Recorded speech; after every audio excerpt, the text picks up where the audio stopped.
Assalamualaikum warahmatullahi wabarakatuh. Perkenalkan, nama saya Muhammad Ferdiansyah dengan NIM 2110602032. Di sini saya akan membuat video UAS lembaga keuangan dan saya akan menjawab 10 pertanyaan yang sering muncul ketika mendengar asuransi syariah. Sebelumnya saya akan menjelaskan apa itu asuransi syariah. Oke, baiklah. Asuransi syariah adalah sebuah usaha untuk saling melindungi dan saling tolong-menolong di antara para pemegang polis atau peserta yang dilakukan melalui pengumpulan dan pengelolaan dana tabaruk yang memberikan pola pengembalian untuk menghadapi risiko tertentu melalui akad atau perikatan yang sesuai dengan prinsip syariah. Baiklah, saya akan membacakan 10 pertanyaan tentang asuransi syariah. Apa saja jenis asuransi syariah? Saat ini sudah sangat beragam produk ini asuransi syariah. Berikut ini produk asuransi syariah yang beredar pada umumnya. Yang pertama, asuransi jiwa syariah. Kedua, asuransi pendidikan syariah. Ketiga, asuransi kesehatan syariah. Keempat, asuransi dengan investasi. Kelima, asuransi kerugian syariah. Keenam, asuransi syariah berkelompok. Baiklah, pertanyaan selanjutnya, bagaimana sistem pengelolaan asuransi syariah? Berbeda dengan asuransi konvensional, asuransi syariah menggunakan prinsip berbagi risiko antar peserta.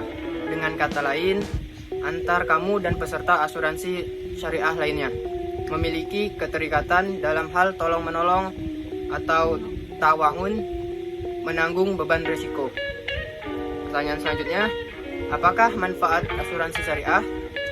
Inilah yang menjadi keunggulan dari produk asuransi syariah, yaitu saling melindungi dan menolong sesama. Jadi pemilik polis bukan hanya memberikan perlindungan pada diri sendiri sebagai peserta asuransi, namun Anda juga dapat membantu sesama. Pertanyaan selanjutnya, apa prinsip dasar asuransi syariah? Yang pertama, tolong-menolong atau tawa'un. Inilah prinsip utama asuransi jiwa syariah, tolong-menolong. Kedua, adil. Ketiga, amanah. Keempat, kerelaan atau ridho. Kelima, kepercayaan. Keenam, terbebas dari riba. Ketujuh, terbebas dari perjudian. Kedelapan, menghindari ketidakpastian atau gohor. Baiklah, pertanyaan selanjutnya, bagaimana sistem kerja asuransi? Bisnis asuransi merupakan praktik usaha yang mengambil alih risiko dan peserta ke perusahaan asuransi. Cara menutup risiko tersebut yaitu dengan menggunakan akumulasi dana premi yang sudah dibayarkan nasabah untuk menutup klaim peserta asuransi sedang mengalami musibah. Pertanyaan selanjutnya, bagaimana cara asuransi syariah memperoleh keuntungan? Dalam asuransi syariah, semua dana kontribusi menjadi hak milik nasabah. Dana tersebut nantinya digunakan untuk membayar klaim yang diajukan peserta asuransi.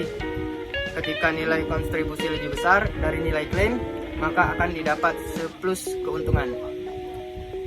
Baiklah, pertanyaan selanjutnya, apa perbedaan asuransi syariah dan asuransi?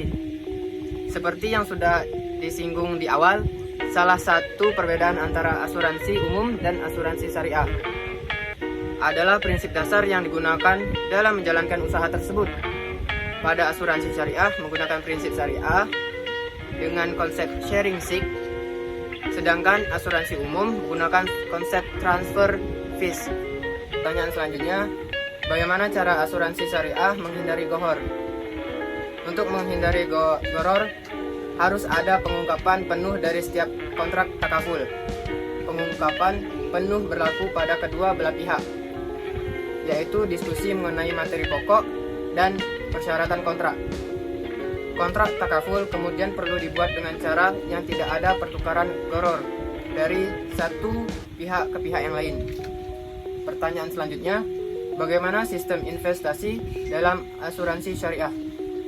Prinsip dasar investasi asuransi syariah adalah bahwa perusahaan selaku pemegang amanah wajib melakukan investasi terhadap dana yang terkumpul dari peserta. dan investasi yang dimaksud harus sesuai dengan prinsip-prinsip syariah. Apa saja rukun asuransi syariah? 1. Akid. Rukun asuransi syariah yang pertama adalah akid, yaitu orang yang melakukan transaksi. Kedua, ma'qud alaih. Rukun asuransi syariah selanjutnya adalah ma'qud alaih, yaitu objek transaksi. Ketiga, sigot atau ijab kabul. Baik, sekian materi yang bisa saya paparkan.